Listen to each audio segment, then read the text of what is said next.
Hello and welcome to the Recursion Cafe, where we play games from the discard pile. Today's video is a game from Netrunner Worlds 2023 in Barcelona.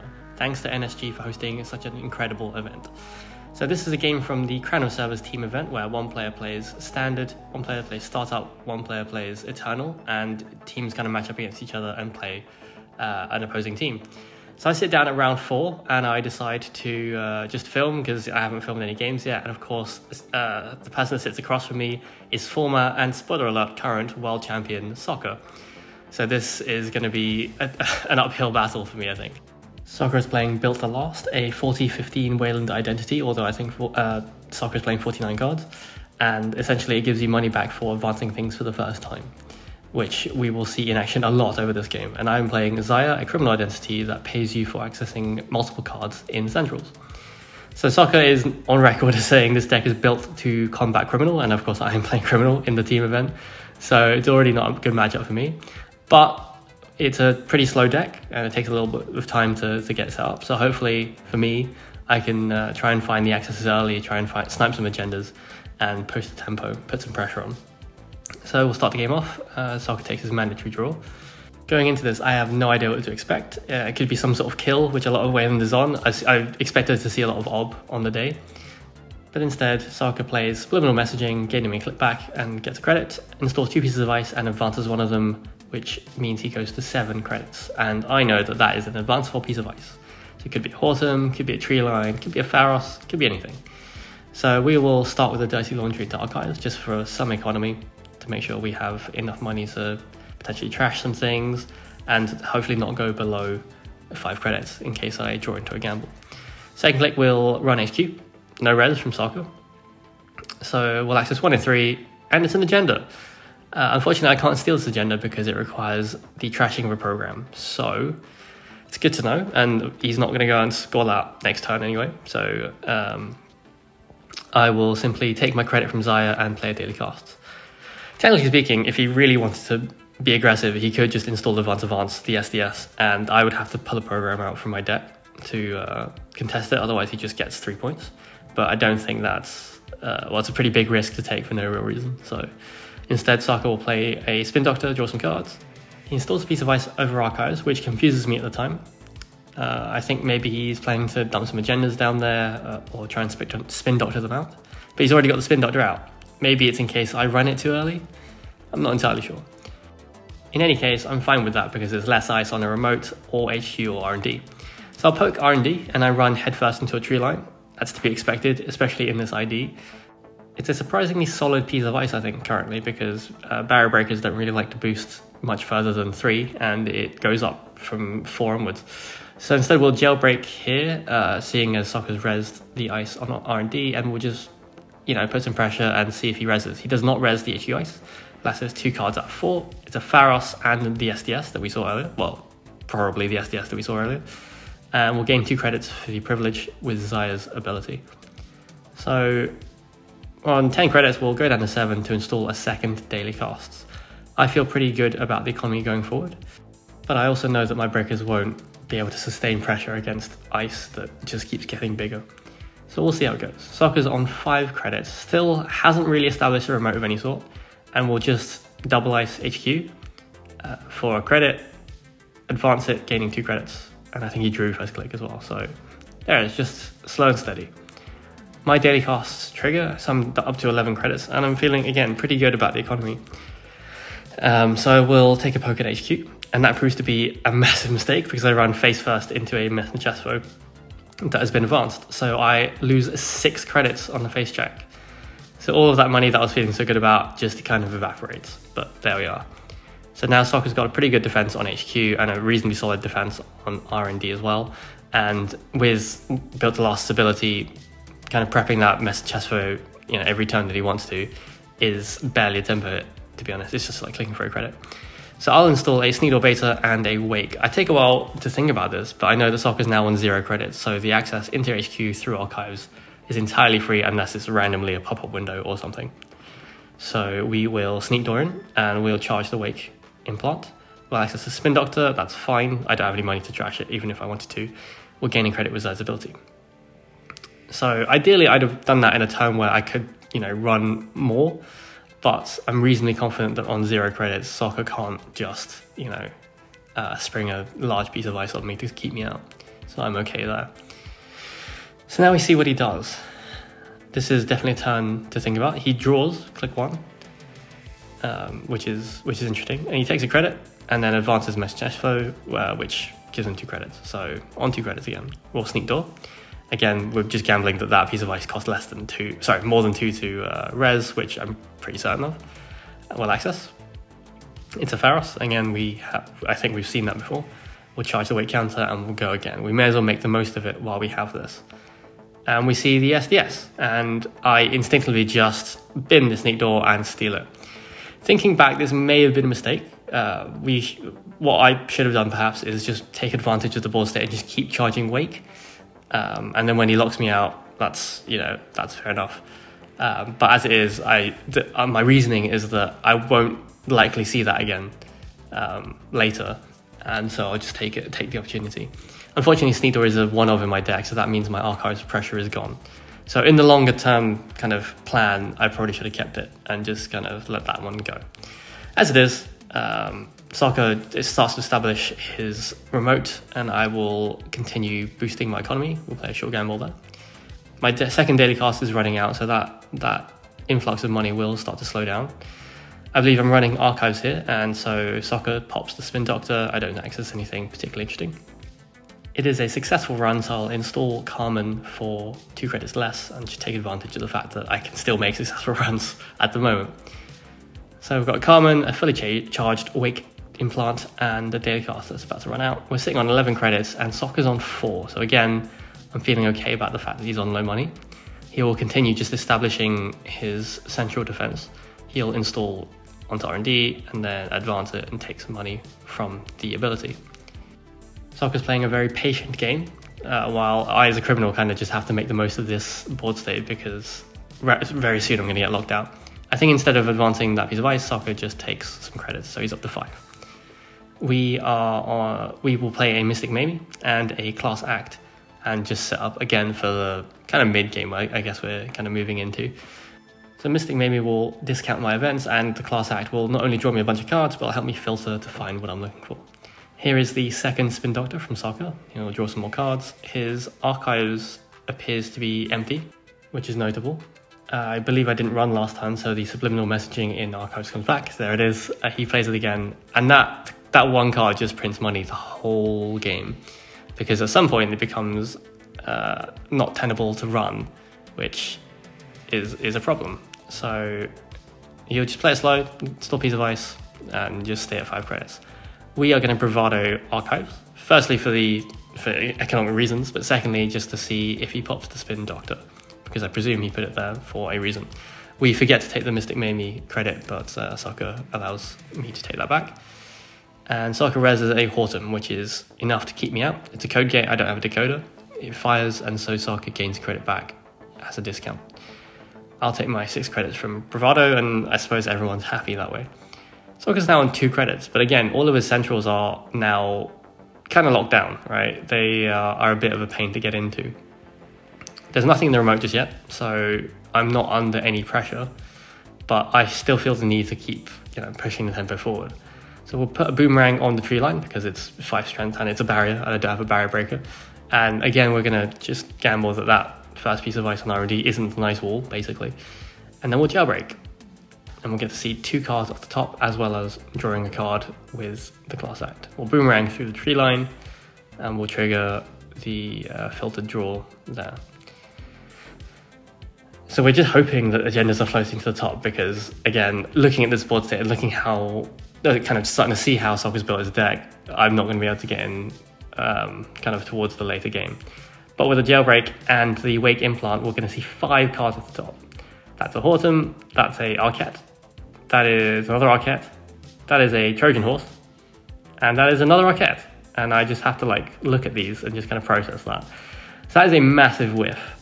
Knowing that Sokka's deck list includes 7 agendas in 49 cards, I suppose the odds weren't great. But yeah, it's a bit of a shame. I do get 5 credits back from Zahya though, so that's a big plus. And I'll install Unity to start rounding out my Breaker suite. I imagine there might be an agenda in HQ, but that mess in Chessfo is just a massive pain to go through. I think with Unity fully set up, it's still 6 credits to fight through that with a counter. So it's just a problem. So Sokka will install Advance, a card nakedly, and of course gain 2 credits back for his ability. That is most likely an NGO front, but if it's not, then he will have just had a free 5-3 agenda, and I can't really have that, so I will run and check it. It's a click, which is not great on my part, but just to keep him honest and make sure I don't, lose that way. So it's an NGO front, bringing Sokka up to 10 credits. So now we're reasonably even on the money front. Again, no agendas, out on the field that I'm worried about scoring, him scoring, but I still feel this pressure to just go because it's what my deck is designed to do, and of course in this matchup it's a bit more difficult. So I'll install a Kurapira, and now it's revealed to Sokka what my breakers are, and just how bad my barrier breaker is. Kurapira is a really cool icebreaker, and it's great in a meta where people are running low strength barriers, but as Sokka correctly called, I don't think many people were expecting a full Glacier kind of build on the corp side, and so if you packed some light breakers, then this is going to be a painful matchup for you. So Sokka continues to build that remote. It's now triple iced, and every piece of ice has an advancement on it. And again, these could be more meta chess foes, these could be Pharoses, Arquettes. We saw 3 Arquettes off the top, so they definitely could be some of those. We'll play a short gamble. We're on 15 credits, which feels pretty good. Unfortunately, it's a minimum of 3 credits to get through any central server, let alone if he decides to res more ice. So we will get through to archives and force the issue, and Sokka will use his Spin Doctor to put a couple of cards back into R&D. So we know that R&D's been shuffled, we're keeping things fresh, that's alright. But we still have to find our multi-access, and we still have to be able to afford a way in. That tree line currently on R&D with Kurapira is 5 credits to get through, which is just painful, to be honest. And it's not really something we can continue doing over and over again. So Sokka takes a while to think this one over.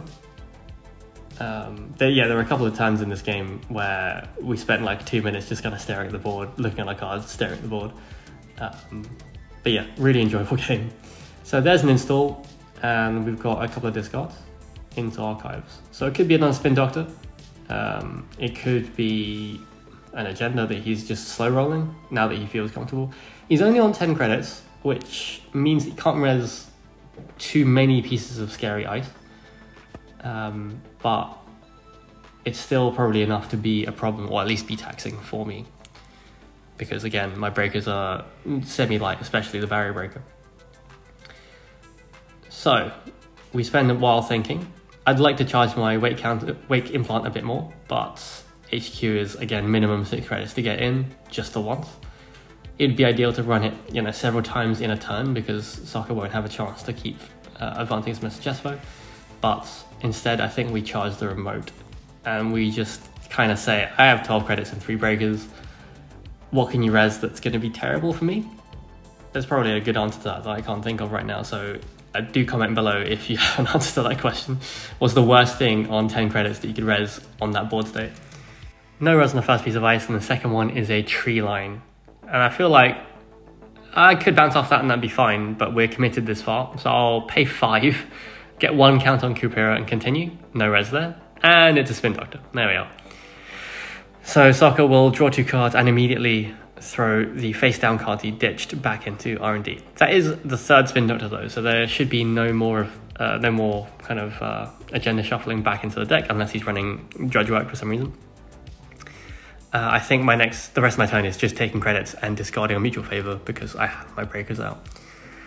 So that was, kind of a waste for me. I think it was important to check, and it means there's a counter of my Kurapira. But again, paying 5 credits to just get through 1 barrier and get 1 counter is painful. So here, Sokka triple advances the lead piece of ice on the remote, and I can be reasonably sure that's a Pharos or an Arquette, depending on... it's probably a Pharos, because Arquette, the value there is not as good, whereas having a 10 strength barrier, pretty solid, it turns out, in the current meta. So I'm kind of at loss for what to do. I have a couple of counters on Mamie, but instead I will boomerang the tree line again on R&D, and we're just gonna take another crack at it. This time with a Baker's Eye. So there's the value from Mamie and hopefully from Zahya's ability if we get through. So the Boomerang is on, and I have 7 credits to deal with whatever is in front of it. It's not advanced, which is good to know. It's a Hortum, so that's 3 credits, I think, if I want to break all of it, which I generally do because Sokka is on 0 at the moment, which is helpful. So 3 credits from Unity. We'll use the Boomerang. We'll access 3 cards. Off the top is a Send a Message, so that's great. That brings me up to 6 points. Sokka does get a free Ice Res. I do wonder what that would be. Going up to 6 points is a pretty comfy place to be. There is a Pharos on the remote. We will see an NGO front, and we trash that on site because it's bait and it's money and it's just not great. And we see one more card, and I think I have to just read that again. I can't quite remember what it was. It might have been a Trojan Horse, I can't remember. But yes, and then we'll gain 3 credits back from Zahya's ability for multi-accessing R&D. So pretty productive run, and now I'm feeling okay, right? So I've got to 6 points. I just need the one more agenda. And to do that, I have to be able to kind of put myself in a position where I'm able to get in whenever I can, you know, if Sokka tries to score out or something like that. And so far, that's been increasingly difficult. So Sokka takes 2 credits and installs a piece of ice on archives. Like, he's not even... To be fair, if you look at the board state, most of the ice that he needs is rezzed. He doesn't really need to worry about anything else, so that's fair. He's on 1 credit, and it feels bad that, as a criminal especially, that I can't really capitalize on that right now. Like, if I continue my aggression, I'm just going to run out of money, and Sokka's going to be able to score out with impunity. So I'm not really sure what to do here. So I think I failed to draw into a short gamble, which with the Mamie value, I think I got like 5 or 6 credits out of that, which is pretty nice. Gets me up to 11. And at a certain point in this game, I start to realize that the economy in the deck is fully running out. I've gone through a whole bunch of laundries and bravados and gambles. And yeah, the money's not going to last forever. I'm going to have to find a way to close out this game before that happens, because otherwise all that ice, well, as the title implies, it's built to last, right? So we'll jailbreak HQ because we think he's holding something. Also, we want, you know, low-key we want a wave counter. We're reasonably sure he can't res that second ice, so it's just this 6 credits to go through Message Espo. I'll access a Biovolt. That seems like a good trash. I have the money to do it, and I know it's going to be a problem later because I can't access the remote. And Clearinghouse, which is, again, I don't really want to trash that, but that seems like a good thing to get rid of because, my goodness, that could be bad. So yeah, I think we trash that. We get under 0 and we'll get 2 back from Zahya's ability. So all in all, that was a very expensive run, which you take a credit for the end of turn, but I think we cleaned out some important resources. Sokka reses a wall-to-wall, which is a fantastic card in this deck. It'll get him so much value. He gets a credit, he gets a card draw, he gets an advancement on a piece of ice for free. He'll install Advance to gain 2, and then Advance Message Espo to gain 2 more. Just kind of protecting what is really important. And that advanced card out there is probably an NGO front, so he's fine leaving that out there. So we'll draw. We're looking for answers. We're on 3 credits. It's not ideal. And we're just looking to, I think, get set up for, you know, 1 or 2 big runs, right? Again, there's not an agenda being pushed at the moment, so we have some time. But if we let that wall-to-wall keep ticking, then the ice just becomes bigger and bigger. Case in point, that Pharos is now 10 strength, and I don't necessarily have a very good way of getting through that. I think Boomerang might be the only one. So subliminal messaging comes back, and we'll print money, and Sokka will just install a 3rd piece of ice on R&D, going down to 2 credits, and advance the NGO front that is out there. I mean, if it's an agenda, I would be shocked, and I think I do have to check, but, you know, it would be very unlikely, I think. Again, you have to expect everything from a world champion. So, like, again, going in, I've never played Sokka before, so I just have to kind of try and play carefully. We'll check it, it's an NGO front, of course, and brings him up to 11 credits. And then we'll just take a couple of credits and discard a group hero. I have at least turned off the subliminal messaging for what it's worth, but, you know, a click on my end for 1 credit on his end isn't maybe not the best trade there. So Sokka's on 12 credits now. And he goes install Advance, and advance. And because there's an asset in that remote, we know, well, it's, yeah, the only thing it could be, I think, to the best of my knowledge, is a biovault, because that's the only upgrade that's advanceable. And now I know that anytime I play a run event, it's likely to be shut down. This is a problem. That being said, I think I'm out of big run events. I've played a fair few jailbreaks and Maker's Eyes. We're going to Bravado. This is as much an economic move as anything else, but you know, if Sokka wants to reveal information and, you know, res his ice, that's fine by me. So no res there, we'll break the Hortum and we'll just check archives. I think there's a couple of face down cards, there's a Rhyme, and I think another Hortum in there. Since he's out of Spin Doctors, it's worth a check, I think. We'll then get paid 8 credits for that Bravado, which is pretty sweet. So we're back up to 13, but again, it costs like a minimum of really 6 credits to get anywhere worthwhile.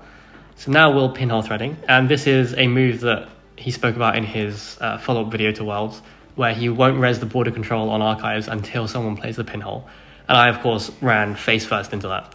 So he will immediately res and pop border control, stopping the run, and not letting me break it to farm Kurupira counters. So there goes my 1 pinhole threading, and yeah, that's a problem. So now, I mean, he could have stopped it with a Biovault as well. That was the point I was going for, but it doesn't matter. So, you know, either way, it was a good play there. Having a face down border control on archives, who'd have thought that's a really strong play? So here's a government subsidy, bringing Sokka up to 15, and there is an install into the remote. So looking at the remote, I don't think I'm in any way capable of contesting that. Even if I find a boomerang, that Biovault's going to cause the boomerang to just disappear, and I then have to go through all the ice again. Even if it was just a 10 strength Pharos, I think it'd be quite a big ask. That's what, 9, that's 12 credits to get through with Kurupira. So yeah, that, even if it was just Pharos, it would be untenable. So now I'm thinking, and I think it's pretty well known that the only way I'm going to win this to pull a final agenda is rip it from a central. At the moment, we just take some credits and discard a Dr. Nuka. Subliminal messaging comes back, of course, but I don't really, you know, fancy wasting a click just to run into Autumn. So you'll play it and triple advance the card installed into that remote. So we know it could be a clearinghouse, and that would be a way to win, but more likely it's an agenda that he's planning to score on tempo and just kind of keep pushing to the next one. I did find it fascinating, the deck write-up, that he spoke about clearinghouse as a 6-7 agenda, essentially, because if you think about it, yeah, if you win, then it's 7 points. So that was really cool to see. But instead, we're going to tread lightly at R&D, and we have a sneaky wake counter, so at least we're going to get 2 accesses if we make it to the end. And hopefully, this will discourage him from resing the ice at the top. I mean, he's got 15 credits, so even a Pharos would be 10, which is not ideal for the Corp right now, but it's doable if he really wanted to keep me out. So he has to think about this. This is a pretty desperate play, to be honest. No res, it's a 3 credit swing into Hortum, and then 6 credits into the tree line, and we'll get a Kurupira counter, I think, at some point. We access 2 cards, it's a wall-to-wall, and a government subsidy. So it's a whiff there, and that is my only wake counter. And again, the path into HQ is just a nightmare. So that run cost me a whole bunch and cost Sokka nothing, because the ice is really strong, especially into my Breaker Suite, and it's already rezzed. So this is an economic battle I'm rapidly losing, and I think I just collect for more credits and kind of look through to see what is possibly left in my deck to draw. And we'll discard a Hermes there. So it's a double advance, scoring a send a message to res the Winchester on HQ, and then he will install the next card into the remote. And kind of knowing that, maybe I should have poked HQ, because it, you know, the agendas had to be somewhere, and I hadn't looked at it in a while. That being said, now knowing it's a mess in chest for into a Winchester, that is 11 credits to get a single access into HQ, which gets me a weight counter, but it's still a very expensive way to do that. So we'll draw. We know the top card of R&D, so there's no real point running there. We'll install Hermes. We'll take 2 credits and we'll install Hermes. So the card just installed was a wall-to-wall, not an agenda, and I think it's such a good placeholder when you don't have an agenda to just be like, oh, I'll just, you know, make all my ice bigger, gain some money, maybe draw an extra card. The value is pretty incredible, and you can always pull it back to hand. The art is also fantastic. I do kind of want to see that on the playmat if it's not happened already. So here's a government subsidy just to kind of push that economic advantage even further. He's on 18 credits, and there are a few discards into archives. So even with a clear advantage, he's not rushing. He's just taking it nice and slow, keeping his credits high, and making sure his defenses are sharp. He was even doing that at like 0 credits, so that's a testament to kind of how patient he is with this kind of Glacier deck. So I'm on 3 credits on Mamie, I'm on 9 credits in my credit pool, and I think I just have to try and spend them. So I'll make a free Dirty Laundry run. I'll pay 3 to get through the Horton, and we'll again check archives just to see if he's happened to bin anything. He hasn't, and it's a 2 credit swing to just check that, as in, you know, it's positive tempo technically, but having to pay 3 credits on a Dirty Laundry run is just less than ideal. So I think we just click for some more credits. Wall to Wall continues doing its thing and just making all of the ice horrific, and it will go back into hand. There's the draw from Sokka, and I imagined it's install advance, because again, I don't think I'm threatening any sort of pressure right now. I'm on 13 credits, but that is a nightmare to get through that server. So there's a discard, and now that, you know, it's quite obvious that archives is maybe the only place that I can run where it's economically viable, he's unlikely to throw anything important in there. So back to me, being on 6 points, 13 credits, and just feeling like you're losing very, very slowly is not a great place to be, but we do what we can. We just take 4 because we know we're running out of time. We just have to make a run. Subliminal fires, and I'd be shocked if there wasn't a triple advance here.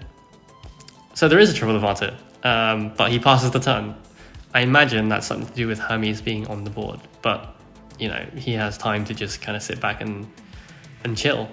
And I don't think there's any way I'm making it through that remote twice with the Biovault. So now I have to just consider my options. It's been a while since I've checked HQ or R&D, so maybe that's an option. 17 credits is enough to get me into HQ at least. It does depend on what that outermost piece of ice on R&D is, but we draw and we just kind of take some time to think about this. We installed a Docklands Pass that would have been nice to see earlier, and we're just kind of trying to maximize any chance of seeing an agenda. So then we'll use the Mamie money and pay for a Dirty Laundry at HQ. That is 6 credits to get through Mess and Chesfo, and 5 for the Winchester, and of course there's the Biovault. So 11 credits down the drain. I'm down to 4, and not really threatening to get into any particular server. I think it was worth a shot, just to kind of, you know, poke and see if there was an agenda at HQ, and there might well have been. Being able to prevent the Dirty Laundry value as well as the weight value is just kind of a cherry on top, really. So there's the score of the SDS, and there goes my Kurupira, and we know the other one is in the bin already, so that's no more barrier breakers in my deck. And of course it's criminal, so who runs recursion? So now I have a Carmen, a Unity, no barrier breakers, and I think a Boomerang might be the only way to get through barriers. So we'll ping the piece of ice in front of R&D with Hermes, because the one on the remote is way more value, but I know that I can't get in, so the remote's got locked down with 2 different barriers, so that's a problem. And there's an install, and I can't Boomerang both barriers, so I think I just have to send it at R&D and hope. I'm on 5 credits, and Sokka's on 19. Might be the winning agenda there, or it could be another wall just to kind of keep increasing the gulf in the ice and ice breaking capacities. And yeah, I just gotta push the tempo rise 6/6. So there's a Boomerang and a Maker's Eye, and I hit a Siddhartha, and that's a piece of ice I definitely had to pause and read and go, what? But it's a trap, I can't break it. He reveals the top 3 cards of R&D I wouldn't have won, and then there is the win in the remote. So Sokka advances out next turn to 8 points for the win. So that's game. That was a lot of fun. It was really cool to see someone kind of pull it back from being 6-0 down and just kind of take their time, be patient, and identify where the weak spots are and what was, you know, a high priority, and focus on that. And yeah, as a criminal, I just fully got locked out and couldn't find my way back in. Thanks again for the game. Thank you for watching. If you want to support the channel, there is a QR code on the screen and links in the description below. Please like and subscribe, and I will see you next time. Cheers.